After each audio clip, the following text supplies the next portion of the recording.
आप देख रहे हैं प्रॉपर्टी शो हौसलों की उड़ान। क्रेडाई राजस्थान के मुख्य संरक्षक गोपाल गुप्ता का सफरनामा। पिता भगवती प्रसाद थे स्वतंत्रता सेनानी। अनुकंपा ग्रुप के चेयरमैन हैं गोपाल गुप्ता। 1968 में राजस्थान कॉलेज से किया ग्रेजुएशन। पढ़ाई पूरी करते ही वैवाहिक जीवन की शुरुआत की। पॉलिटिक्स में नहीं थी रुचि, बनना चाहते थे IAS। 3 सरकारी विभागों में दिया इंटरव्यू, तीनों में हुआ सिलेक्शन। बिजली विभाग में अकाउंटेंट के पद पर किया ज्वाइन। 5 साल बाद नौकरी छोड़कर शुरू किया खुद का काम। साल 1976 में विद्युत नगर को डेवलप किया। पिताजी को विद्युत नगर में मिली थी 90 बीघा जमीन। हरिदेव जोशी कल्याण विद्यार्थी, बनवारी लाल गौड़, भगवती प्रसाद को मिली थी जमीन। फिल्म डिस्ट्रीब्यूशन का भी किया काम। सरकारी मेहमान, फांसी जैसी सुपरहिट मूवीज को किया रिलीज। 1990 में Rajasthan builders and promoters association का किया गठन। क्रेडाई के फाउंडर मेंबर रहे। बिजनेस के साथ सामाजिक कार्य में भी रही भागीदारी। हाल ही में हुए क्रेडाई चुनावों में रही अहम भूमिका। अनुराग शर्मा को आशीर्वाद देकर बनाया क्रेडाई का चेयरमैन। प्राकृतिक चिकित्सालय से जुड़कर सालों से कर रही काम। बेटे प्रशांत गुप्ता ने संभाला बिजनेस। आज अनुकंपा का जयपुर रियल एस्टेट में है बड़ा नाम। मेहनत और ईमानदारी से काम करने की देते हैं सलाह। अमीर बनने का नहीं है कोई शॉर्टकट। नमस्ते, आदाब, मैं आसिफ खान। स्वागत है आपका द प्रॉपर्टी शो में। और द प्रॉपर्टी शो की हमारी खास पेशकश, खास कड़ी हौसलों की उड़ान में आज हमारे साथ बातचीत करने के लिए हमारे साथ है एक ऐसी शख्सियत जिन्होंने राजस्थान में रियल एस्टेट की शुरुआत, हम कह सकते हैं शुरुआत की, क्योंकि रियल एस्टेट जगत को कई नए पैरामीटर्स दिए, कई नई ऊंचाइयाँ दी, कई नई बुलंदियाँ दी और एक के बाद एक अपने कार्य से राजस्थान के रियल एस्टेट बाज़ार को ऐसे ऐसे एग्जाम्पल्स दिए जो आज फॉलो किए जा रहे हैं। दोस्तों, द प्रॉपर्टी शो में हर सप्ताह हम आपको लेकर चलते हैं रियल एस्टेट बाज़ार में और वहाँ दिखाते हैं बड़ी बड़ी इमारतें, बड़े बड़े प्रोजेक्ट्स। लेकिन उन प्रोजेक्ट्स के पीछे किन का दिमाग है, किन की मेहनत है, यही सब दिखाने के लिए द प्रॉपर्टी शो में हौसलों की उड़ान की शुरुआत की गई। और आज के हमारी इस खास पेशकश में हमारे साथ एक ऐसी ही शख्सियत मौजूद है। सर, स्वागत है आपका द प्रॉपर्टी शो में। जब बात की जाती है गोपाल गुप्ता जी की, तो राजस्थान के रियल एस्टेट बाज़ार की वहाँ से शुरुआत होती है और वो जब शुरुआत होती है तो बहुत सारी चीज़ें नज़र आती हैं। तो सर, सबसे पहले आपसे जानना चाहेंगे, क्योंकि हमारे जो ये व्यूवर्स हैं ये वो लोग हैं जो कि जानना चाहते हैं, पहचानना चाहते हैं उन शख्सियतों को जिन्होंने एक बिज़नेस को स्टार्ट किया, एक लीगेसी को मेंटेन किया और उसके साथ में बहुत कुछ ऐसा कर दिखाया जो कि आज के नौजवानों के लिए एक प्रेरणा का स्रोत बन गया है, एक ऐसी चीज़ बन गई है जिससे वो आगे और बढ़ सके। तो सबसे पहले, क्योंकि आप हमारे प्रोग्राम में आए हैं और हमारे व्यूवर्स आपको लगातार देख रहे हैं अभी, तो जानना चाहेंगे आपका सफ़रनामा कैसा रहा। आसिफ जी, आपका बहुत बहुत शुक्रिया। इंसान जब सफलता का मुकाम हासिल करता है तो उसके अनेक आयाम होते हैं, अनेक लोगों का योगदान मिलता है, तब मुकाम हासिल करता है। आज मैं जिस मुकाम पर हूँ, मेरे माता पिता जी का लालन पोषण, बचपन के संस्कार, मेरे मित्रों की शुभकामना, सहयोग और ख़ास करके फर्स्ट इंडिया टीवी का योगदान। राजस्थान का ऐसा मीडिया समूह है जो आम आवाम की समस्याओं को उजागर करके सरकार के सामने लेकर आता है और उनके समाधान का प्रयास करता है। तो आज अगर मैं किसी मुकाम पर हूँ, जैसा आपने कहा, उसमें आपका और आपके टीवी चैनल का पूरा बड़ा योगदान है। तो मैं आभार व्यक्त करना चाहूँगा और आपके टीवी चैनल के माध्यम से राजस्थान के आवाम को एक संदेश देना चाहूँगा कि आपको आगे बढ़ना है तो आप इस तरह के मीडिया चैनल से जो नंबर 1 है, संपर्क में रहें, देखते रहें, तो आपके ज्ञान की वृद्धि होगी, नॉलेज बढ़ेगा। सर, बहुत बहुत शुक्रिया आपका। और यही खास बात है गोपाल गुप्ता जी की जो उनको खास बना के रखती है। सर, मैं लगभग आपको रियल एस्टेट बाज़ार को सालों से कवर कर रहा हूँ, 2007-8 से, और एक कंसिस्टेंसी आपने बरकरार रख रखी है। सबसे पहले मैं उस पर आऊँगा, क्योंकि आज की युवा पीढ़ी कहीं ना कहीं भ्रमित हो जाती है। एक बहुत इंपॉर्टेंट सवाल है आपसे, क्योंकि ये आपके साथ जुड़ा हुआ है। काम बहुत करते हैं, आगे बढ़ने की चाह भी है, लेकिन फिटनेस का ख्याल नहीं रख पाते। लेकिन अगर ये दोनों चीज़ें कहीं नज़र आती है तो गोपाल गुप्ता जी एक बहुत बड़ा एग्जाम्पल है, क्योंकि लगातार हम आपको देख रहे हैं कि आप फिट भी हैं, उसका भी ध्यान रखते हैं और उतना ही ध्यान आप व्यापार का भी रखते हैं। तो ये दोनों चीज़ें किस तरह से मेंटेन की जाए, ताकि, क्योंकि आज जो भी सवाल होंगे वही होंगे, क्योंकि जितने भी हमारे ऑडियंसेस अभी देख रहे हैं वो बहुत सारी चीज़ें आज लेने वाले हैं, क्योंकि गोपाल गुप्ता जी यहाँ बैठे हुए हैं। तो सबसे पहले आपसे जानना चाहेंगे। आसिफ जी, एक कहावत है कि स्वस्थ शरीर में स्वस्थ का मन निवास करता है। अगर हम फिट नहीं हैं, डायबिटीज़ है, हार्ट प्रॉब्लम है, ब्लड प्रेशर है, तो आप कोई काम कर नहीं पाएंगे। तो सबसे पहले जिम्मेदारी आपकी अपने खुद के प्रति है, आप फिट रहें, स्वस्थ रहें, तभी आप परिवार का, समाज का और देश का विकास कर पाएंगे, काम कर पाएंगे। इसी सोच के साथ आपका खान पान संतुलित हो, जीवन शैली आपकी संतुलित हो, ये बहुत ज़रूरी है। और मैं कोशिश करता हूँ अपने आप को स्वस्थ रखूँ, ताकि परिवार पर और समाज पर मैं बोझ नहीं बनूँ। ये मेरा पहला सोच है और लक्ष्य भी है। बिल्कुल, बहुत अच्छी बात कही आपने। अब मैं शुरू से शुरुआत करना चाहूँगा कि एक बड़े अनुकंपा, एक बड़ा ऑर्गेनाइजेशन है, बहुत बड़ा एक कह सकते हैं हम परिवार है, उसकी शुरुआत कैसे हुई? आसिफ जी, हम जब पैदा होते हैं तो जीवन का लक्ष्य होता है, और अपने जो सर्किल है आदमी उससे प्रेरित होता है। नौकरी पेशा परिवार का व्यक्ति चाहता है मैं नौकरी करूं, किसान का बेटा चाहता है मैं खेती बाड़ी करूं, और व्यापारी का बेटा चाहता है व्यापार करूं। लेकिन मेरे साथ ऐसा नहीं था। पिताजी फ्रीडम फाइटर थे, 1930 से देश की लड़ाई में हिस्सा लिया और उन्होंने अनेक आंदोलन में हिस्सा लेकर के कई बार जेल गए। उनके आज़ादी के बाद साथी मुख्यमंत्री बने, एमएलए एमपी बने, और एक साथी शास्त्री जी प्रधानमंत्री बने। लेकिन न जाने क्यों बचपन से मुझे राजनीति पसंद नहीं थी।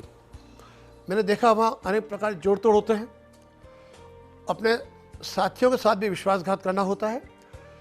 मेरा बचपन से रुझान था कि मैं कुछ ऐसा करूं अलग हटके जो समाज के प्रति लगे कि मैंने जिम्मेदारी पूरी की है, और इसी लक्ष्य को लेकर के मैं आईएएस बनना चाहता था। मैंने एनसाइक्लोपीडिया इन सब की स्टडी की, लेकिन 68 में ग्रेजुएशन करते ही, जैसे कि हम वैश्य परिवार में होता है, मेरी शादी कर दी गई। शादी के बाद मेरा मित्र 3 फार्म लेके आया, बैंक ऑफ बड़ौदा, आरएफसी और आरएफसीबी। उसने मुझे फोर्स किया फार्म भर दूँ, मैंने फार्म भर दिया। और जैसा कि ईश्वर की कृपा रही मेरे ऊपर, मैं कभी किसी मुकाम पे फेल नहीं हुआ हूँ। जो काम हाथ पे लिया है मेरा पूरा हुआ है, और इन तीनों एग्जाम में मैं पास हो गया। फिर पिताजी के डूंगरपुर के साथी थे मिस्टर भट्ट, वो विद्युत मंडल के मुख्य अभियंता थे। उनने बताया कि भाई आप यहाँ ज्वाइन करेंगे, अकाउंटेंट की पोस्ट है, तो बहुत जल्दी आप बन जाएंगे अकाउंट्स ऑफिसर। तो मैंने वहाँ ज्वाइन कर लिया। ज्वाइन करने के बाद में मैंने महसूस किया कि विद्युत मंडल के कर्मचारियों के साथ काफ़ी जाति होती है, उनके हितों की रक्षा नहीं होती है। उनके हितों की रक्षा करने के लिए मैंने विद्युत कर्मचारी फेडरेशन नाम की संस्था बनाई, और मेरे उस समय 20,000 एम्प्लॉय मेरे मेंबर थे। मैंने काफ़ी काम किया। उसके बाद मैं खेती बाड़ी साथ में करता रहा। पिताजी को बतौर फ्रीडम फाइटर अजमेर रोड पर, जो अभी वर्तमान में कॉलोनी विद्युत नगर, वो ज़मीन सरकार ने आवंटित की। मैंने उस ज़मीन पर ट्रैक्टर लेकर के ज़मीन की लेवलिंग की, कुएं का निर्माण किया, खेतीबाड़ी की। उससे मुझे काफ़ी लाभ की प्राप्ति हुई। उस पैसे का आप आश्चर्य करेंगे, नौकरी के साथ साथ मेरे को एक नया नशा लगा फिल्म डिस्ट्रीब्यूशन का। कि मेरे मित्र थे किशन चंद जैन, वो 5-7 पिक्चर लेके आए थे, रोटी कपड़ा मकान और रोटी जॉनी मेरा नाम, और सारी पिक्चर सुपरहिट थी। तो उनसे प्रेरित होकर मैंने भी कोशिश की और 2 पिक्चर लेके आया। सरकारी मेहमान, इसमें विनोद खन्ना थे, और फांसी शशि कपूर थे। और दोनों पिक्चर से मैंने बेशुमार लाभ की प्राप्ति की। डिपार्टमेंट में मेरी पहचान एक अच्छे अकाउंटेंट के रूप में थी। बेस्ट अकाउंटेंट का मुझे अवार्ड मिलता था। डिपार्टमेंट ने मुझे मना किया, रिजाइन मत कीजिए, लेकिन चूंकि मेरा एक दिशा थी, मेरा संकल्प था कि मुझे आवासहीन लोगों को मकान देने हैं, तो मैं ये नौकरी करते हुए काम पूरा नहीं कर पाऊंगा और मैंने 81 में रिजाइन कर दिया। उसके बाद में अनेक योजनाएं भी की और सरकार से नियम बनवा करके ज़मीनों के नियमन के लिए अनेक कानून बनाए। 86 में मैंने बनाया नवजीवन कॉम्प्लेक्स। उस समय 1970 के नगर पालिका अधिनियम में नक्शे पास होते थे। मुझे लगा ये तो बहुत बैकवर्ड है। इस बीच 81 में 82 में जेडीए बन गया, लेकिन यहाँ भवन विनियम नहीं थे। तो मैंने सलाह दी सरकार को कि नियम बनाइए। प्रदीप सिंह जी मिनिस्टर थे, यूडीए मिनिस्टर थे, और 89 में बिल्डिंग बायलॉज बने। तब तक मुझे ज़्यादा ज्ञान नहीं था। 19 मीटर हाइट कुल परमिट होती थी। जब मैं दिल्ली गया, बॉम्बे गया, मैंने देखा बड़ी अट्टालिका बनती है, जयपुर में संभव क्यों नहीं है। मैंने प्रस्ताव दिया सरकार को और 1996 में इस हाइट को बढ़ा के 30 मीटर कर दिया गया और अनेक छूट प्रदान की गई। तो अनेक साथी हमसे जुड़ते चले गए और हमने Rajasthan builders and promoters association नाम से एक संस्था बनाई, ताकि हमारे जो साथी हैं उनके हितों की रक्षा की जा सके। इसी बीच भारतीय स्तर पर यह महसूस किया गया कि जो भारत सरकार से कोई समस्याएं हैं, बजट की समस्या हो और समस्या हो, उसके लिए संस्था चाहिए। 1999 में बॉम्बे में एक कॉन्फ्रेंस हुई, राजस्थान की ओर से मुझे जाने का मौका मिला और वहाँ हमने कड़ई इंडिया के नाम से संस्था रजिस्टर कराई। तो 99 में उस कड़ई इंडिया का मैं सौभाग्य से एक फाउंडर मेंबर हूँ और तभी से राजस्थान में भी कड़ई काम कर रही है और आपके सामने कड़ई योगदान सारा है। तो कड़ई का योगदान भी सारा है और हम ये भी देख रहे हैं कि कड़ई कितना अच्छा काम कर रही है। कहीं ना कहीं एक रोल शिफ्ट हो गया है, अभी किंग से किंग मेकर बन गए हैं गोपाल गुप्ता जी, और अब की बार कड़ई राजस्थान के चुनाव में भी ये देखने को मिला है कि किंग से किंग मेकर की भूमिका में तो पहले ही आ गए थे और अब ओपन में आ गए। ऐसा नहीं है, सारे सदस्य बड़े जागरूक हैं। मैंने कहा ना, किसी भी संस्था के व्यक्ति के विकास में सबका योगदान होता है। कड़ई आज जिस मुकाम पर है, हमारे 250 मेंबर हैं, उन सभी का मार्गदर्शन, उन सभी का योगदान, उन सभी का समर्पण का परिणाम है कि कड़ई ने अपनी एक पहचान स्थापित की है। और एक नियोजित विकास के लिए आज कोई प्रोजेक्ट लॉन्च होता है, अगर लिखा हुआ कड़ई मेंबर, तो ये एक तो ISI मार्का है, ये पहचान है। अगर इससे विकसित योजना में लोग फ्लैट लेंगे, प्लॉट लेंगे, तो उससे नियमित रूप से रहने का मौका मिलेगा। तो कड़ई एक बहुत बड़ा संस्था है। आपने कहा किंग मेकर, ऐसा मुझे बिल्कुल गलतफहमी नहीं है। मैं एक सामान्य सदस्य था, सामान्य सदस्य हूँ और मैं आगे भी इसका सामान्य सदस्य रहना चाहता हूँ। यही खासियत है गोपाल गुप्ता जी की। फिलहाल वक्त तो चला है द प्रॉपर्टी शो की हौसलों की उड़ान में एक छोटे से ब्रेक का। ब्रेक के बाद भी जानते रहेंगे गोपाल गुप्ता जी से उनका पूरा सफ़रनामा और जानते रहेंगे कि किस तरह उन्होंने बुलंदियां हासिल की।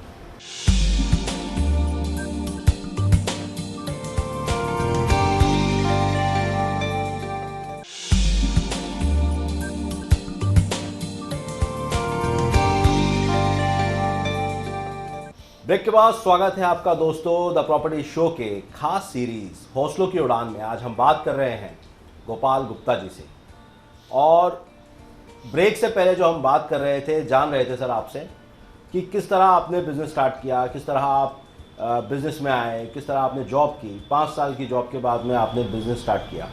यहीं से मेरा सवाल है, क्योंकि आजकल की नौजवान पीढ़ी रिस्क लेना भी चाहती है, रिस्क ले भी नहीं पाती है, लेकिन आपने उस समय में एक बड़ा रिस्क लिया, एक अच्छी पोटेंशियल जॉब छोड़ करके फिर आपने बिजनेस स्टार्ट किया।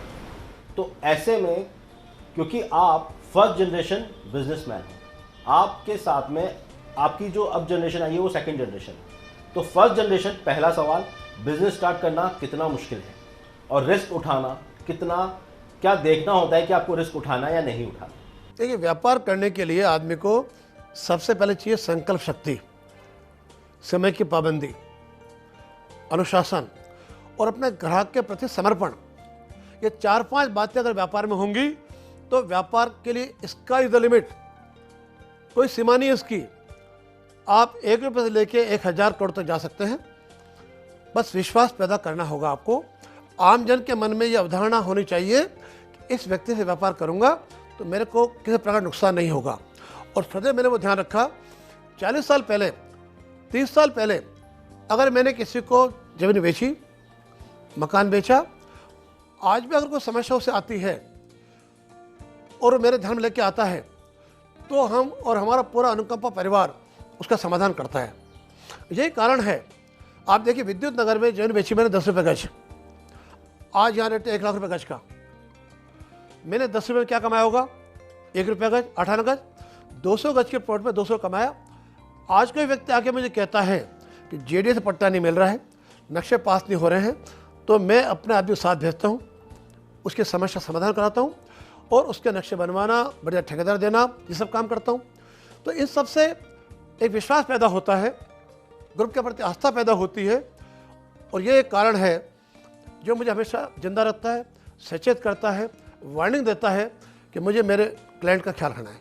क्लाइंट को का ख्याल रखना है, लेकिन सर क्लाइंट का ख्याल रखने के साथ में आप पहले के बिजनेस स्टार्टअप में और अब के बिजनेस स्टार्टअप में कुछ चीज़ों में तब्दीली आ गई है। आपने बताया अभी कमिटमेंट, कंसिस्टेंसी, वादे का पक्का, इरादों का पक्का, ये सब चीज़ें होना ज़रूरी है। लेकिन पहले के बिजनेस स्टार्टअप में और अभी के बिजनेस स्टार्टअप में कहीं ना कहीं आपको नहीं लगता है चेंजेस आ गए हैं? आपने पहली सीढ़ी चढ़ी और आपने 100 सीढ़ियों तक एक पूरा जर्नी अपनी बनाई, क्योंकि हमने वो पूरी जर्नी अभी सुनी कि किस तरह रियल एस्टेट को लेकर काम किया गया, किस तरह उद्योग नगर को लेकर काम किया गया, किस तरह से एसोसिएशंस बनाई गई। लेकिन आजकल कहीं ना कहीं काफ़ी चेंजेस आ गए हैं, बदलाव आ गए हैं। एक स्टार्टअप होता है, लोग जल्दी से पैसा कमा लेते हैं, कमाना आसान होता है लेकिन उसको बरकरार रखना बहुत मुश्किल होता है, शायद उससे ज़्यादा। आसिफ जी, ये बड़ा गलत दिशा में जा रहा है हमारा युवा। आपने देखा नए ड्रग्स का शौक है, उचित अनुचित माध्यम से उसका एक ही लक्ष्य पैसा कमाना, जो उचित नहीं है। एक कहावत है, इजी कम्स इजी गो।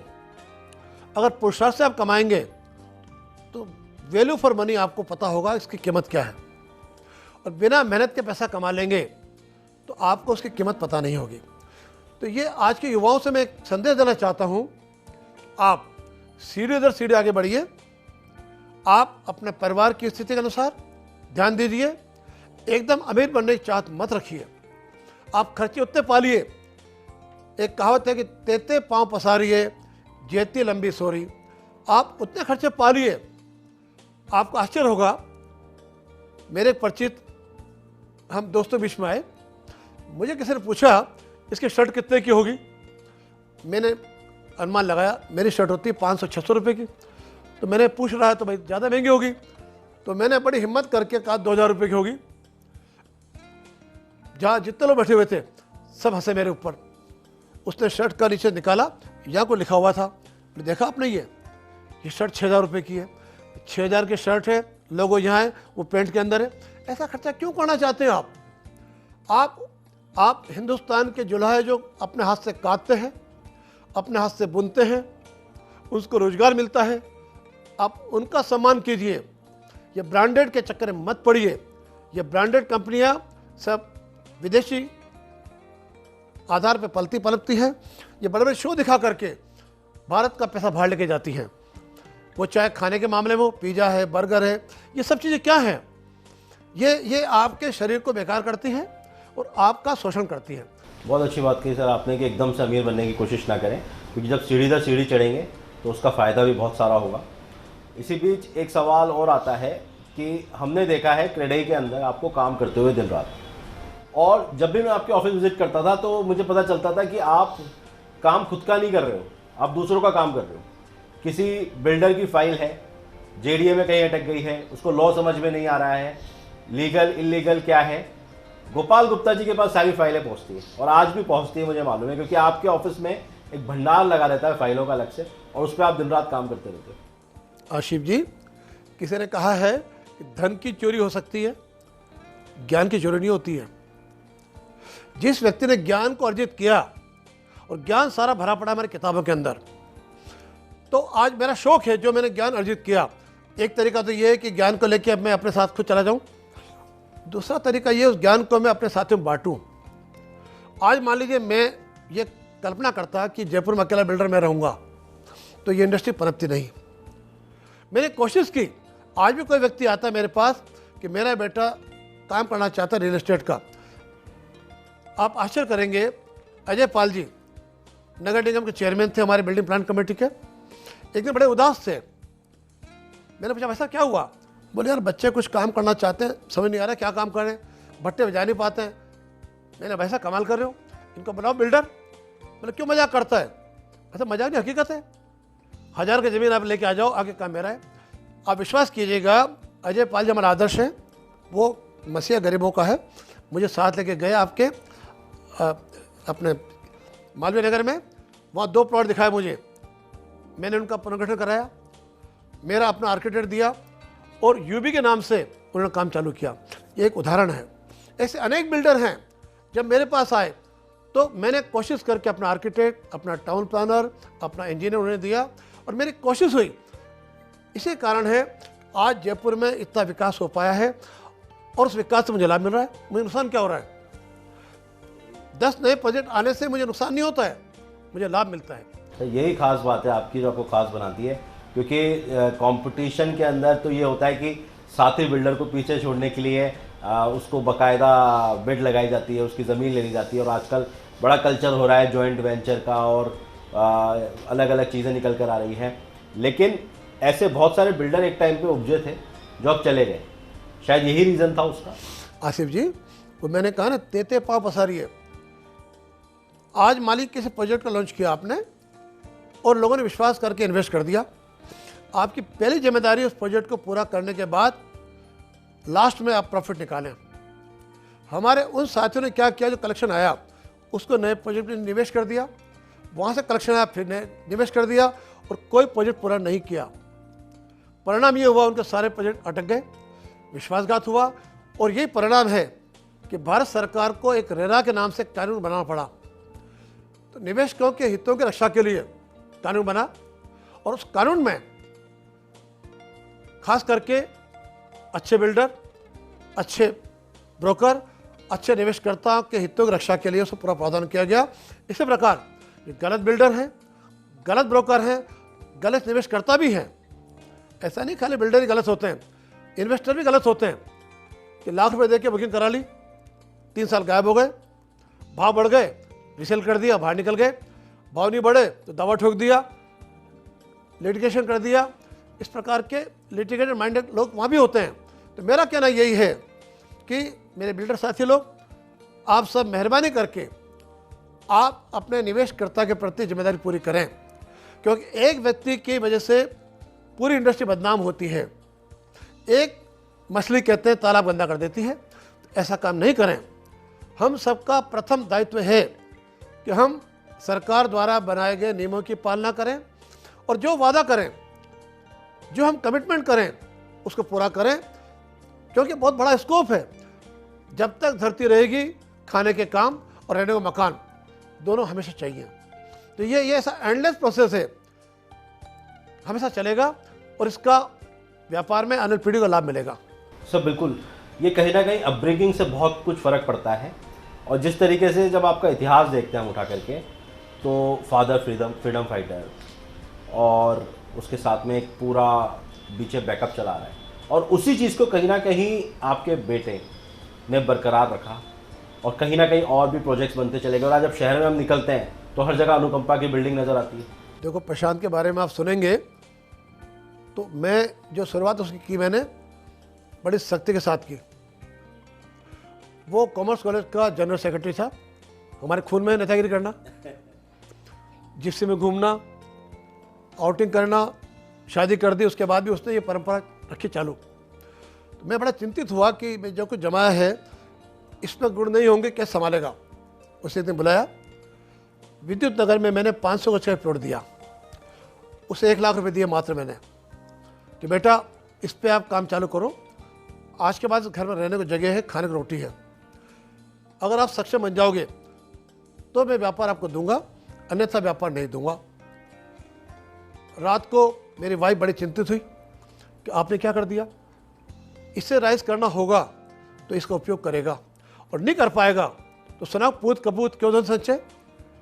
पूत सपूत क्योधन संचय, उस प्रोजेक्ट को मेरे बेटे प्रशांत ने विद्युत नगर में मेरे पिताजी के नाम से भगवती अपार्टमेंट नाम से प्रोजेक्ट खड़ा किया। 6 फ्लैट निकाले और उससे पास में 3 प्लॉट परचेस करके भगवती 1, 2 और 3 बनाया। उसके बाद जयपुर का सबसे बड़ा पहला प्रोजेक्ट 500 अपार्टमेंट का हैंगिंग गार्डन वो लेके आया। और मुझे कहते बड़ा गर्व है कि उस बेटे ने मुड़ के देखा नहीं। उसके बाद निरंतर परिवार की परंपराओं का ध्यान रखते हुए जो कमिटमेंट हमारा है निवेशकर्ताओं के प्रति, इस सिद्धांत के पालन उससे भी की। बहुत सारी अच्छी बातें कही सर, आपका किस तरह हम शुक्रिया अदा करें। साथ ही हौसलों की उड़ान इसे कहते हैं, क्योंकि ये हौसले ही थे जो उड़ान कर पाए और आज एक ऐसी जगह पहुंच गए हैं जिसका अंदाज़ा लगाना भी बहुत मुश्किल है। और गोपाल गुप्ता जी से जब भी हम मिले, जब भी हमने बात की, जब भी इनको जाना, तो एक इंस्टीट्यूशन है, बहुत कुछ सीखने को मिलता है। और आज की युवा पीढ़ी को, आज के जितने भी हमारे व्यूअर्स हैं, जिन्होंने इनको सुना, जिन्होंने इनको देखा, एक पूरी कहानी सुनकर, समझकर बहुत कुछ समझ में आया। बहुत सारे एग्जाम्पल सेट किए हैं इन्होंने और उन्हीं एग्जाम्पल्स को हमें बताया और किस तरह बिजनेस स्टार्ट किया, किस तरह उसको आगे बढ़ाया। और आज उनके बेटे प्रशांत गुप्ता जी उस लीगेसी को आगे लेकर जा रहे हैं। ये उनकी अपब्रिंगिंग है, जिसकी वजह से आज शहर में जब निकलते हैं तो अनुकंपा ग्रुप का प्रोजेक्ट आपको हर सड़क पर मिलेगा। और उसकी खासियत ये है कि आज तक ग्राहक इनको अपने जो भी सपनों का आशियाना इन्होंने बसाया है उसके लिए दुआ करते हैं। तो बहुत बहुत शुक्रिया सर आपका हमसे बात करने के लिए। फ़िलहाल वक्त तो चला है द प्रॉपर्टी शो की हौसलों की उड़ान में अलविदा कहने का, इसी वादे के साथ कि अगले सप्ताह फिर हाजिर होंगे हमारे इस खास कार्यक्रम में किसी खास शख्सियत के साथ। तब तक के लिए दीजिए इजाज़त द प्रॉपर्टी शो की पूरी टीम को।